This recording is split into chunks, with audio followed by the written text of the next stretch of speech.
देख रहे हैं अनुपम सिंह के साथ इंडिया समाचार। फिरोजाबाद के राजपुर कोटला गांव में आज भारतीय किसान यूनियन लोक शक्ति के प्रचार प्रसार संगठन मंत्री देशराज भगत सिंह की प्रेस वार्ता संपन्न हुई, जिसमें उन्होंने आगे की रणनीति के बारे में विचार विमर्श किए।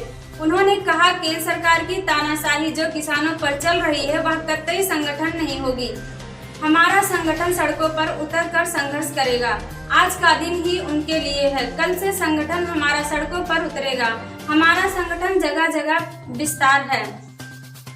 वह सभी संगठनों से मिलकर संघर्ष करेगा। यह बात उन्होंने प्रेस वार्ता में कही। चलते हैं अपने संवाददाता कपिल व्यास की रिपोर्ट पर। आंदोलन किसानों का चल रहा है, जो भारत बंद हुआ था, इनकी आगे की क्या है रणनीति, बात करेंगे राष्ट्रीय संगठन मंत्री जी से, माननीय भगत जी से। क्या है आपका आगे का विचार, बताइए भगत जी, आगे का आपका क्या विचार है? आप क्या संगठन के बारे में क्या करने वाले हैं? देखिए, आज जो केंद्रीय सरकार है उन्होंने 10 प्रस्ताव का एक प्रस्ताव भेजा है, जो 10 उनके वो हमारे वो हैं, उस पर विचार किया है और विचार करके उन्होंने हमको भेजा है।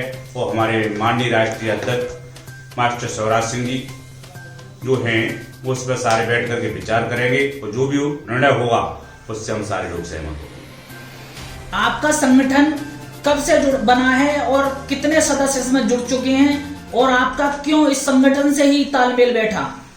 देखिए, हमारा संगठन आज से 3 साल पहले 29 नवंबर का स्थापना हुई थी, जो आपके गौतम बुद्ध नगर में दनकौर शहर है, वहां से हमारे संगठन का जन्म हुआ। उस टाइम पर हमने एक प्रथम 500 आदमियों ने संगठन में पहली बार सदस्यता ग्रहण की थी। आज हमारा संगठन कम से कम 17 प्रांतों में है और हम बहुत आगे बढ़ रहे हैं और इसी तरीका से बढ़ते चले जाएंगे। आपके संगठन में आगे की क्या रणनीति है?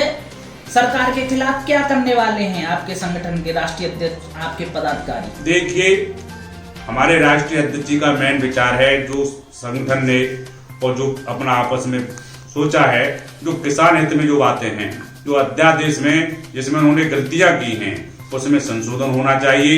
यदि संशोधन नहीं होता है तो हम सड़क पर उतरेंगे।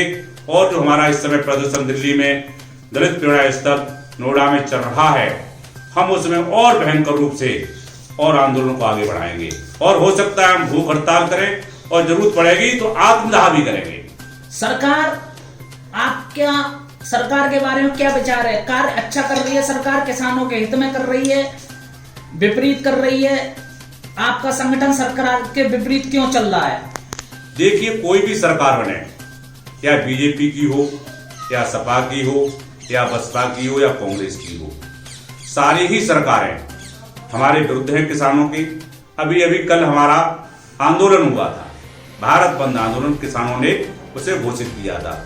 उसमें कांग्रेस, सपा, बसपा सारे ही संगठन जो हैं, राजनीतिक पार्टियां कूद पड़ी।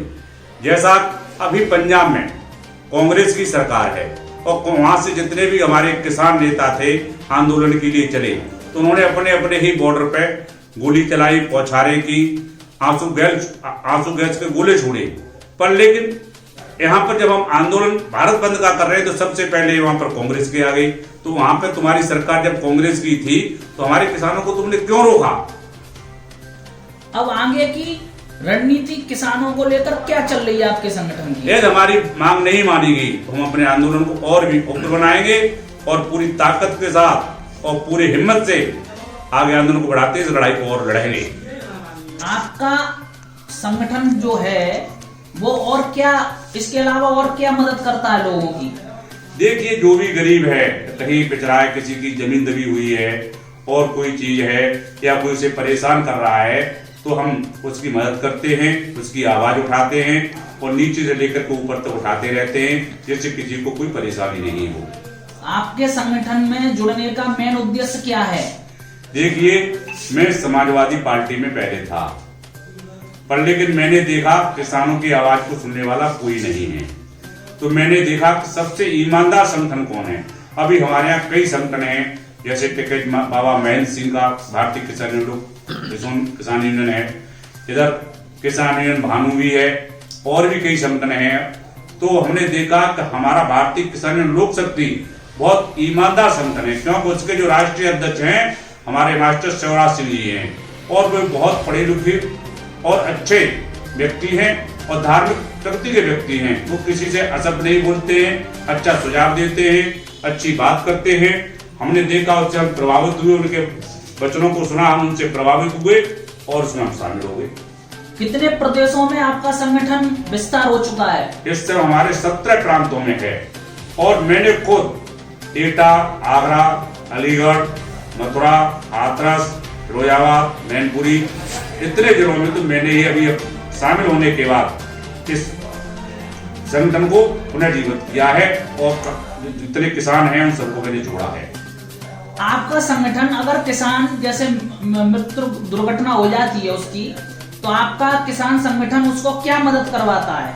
देखिए, जो उसकी मृत्यु हो जाती है, जो किसान मृत्यु दुर्घटना राशि मिलती है और उसे नहीं मिल पा रही है, तो हम SDM हैं, DM तो उस बात को उठाते हैं, अपनी बात कहते हैं, और हमारे संगठन की जो भी अधिकारी है हमारी बात को मानते हैं, क्योंकि जो बात है हम सत्यता से कहते हैं, असत्य को नहीं कहते हैं। जो सत्य है उसे लाकर के उनके पास पहुंचाते हैं, हमारी बात को सुना जाता है और उनकी मदद होती है। जो निचले स्तर पर अधिकारी जो धांधली कर रहे हैं और गरीबों के साथ कुटारपात हो रहा है, उसके लिए आपका संगठन क्या कर रहा है? देखिए, हम हर व्यक्ति की पूरी कोशिश करते हैं और मदद करने की कोशिश करते हैं। अभी जो कोई घटना घटी थी, कोटला में एक अनिल यादव हैं, उनके खिलाफ एक फर्जी 302 का मुकदमा लिखा गया, किसी ने लिखा दिया। हम लोगों को पता चला, हमने वहाँ के SHO फरिया से बात भी की कि ये फर्जी है, यदि आप इसे सही तरीका से वापस नहीं लेंगे तो हम आपके खिलाफ धरना प्रदर्शन करेंगे। लिहाजा उन्होंने उच्च अधिकारियों से बात की, उनसे बात करके उन्होंने हमारी बात को सुना और दूसरे ही दिन उसको बड़ी सही तरीका से उसे अपने घर जाने दिया। तो हम धन्यवाद भी देते हैं वहाँ के SHO को और कप्तान को, जिन्होंने हमारी बात को सुना। आपका संगठन अब तक ऐसे अच्छे कार्य कितने कर चुका है? ऐसे बहुत सारे कार्य हैं जो हमारे संगठन ने किए हैं, जिसको कहना बहुत ही वो है। हमारे साथ हैं, हमारे चैनल के साथ ये थे किसान यूनियन के प्रचार प्रसार मंत्री माननीय देशराज भगत जी से बात की हमारे प्रेस रिपोर्टरों ने के मुख्य अंश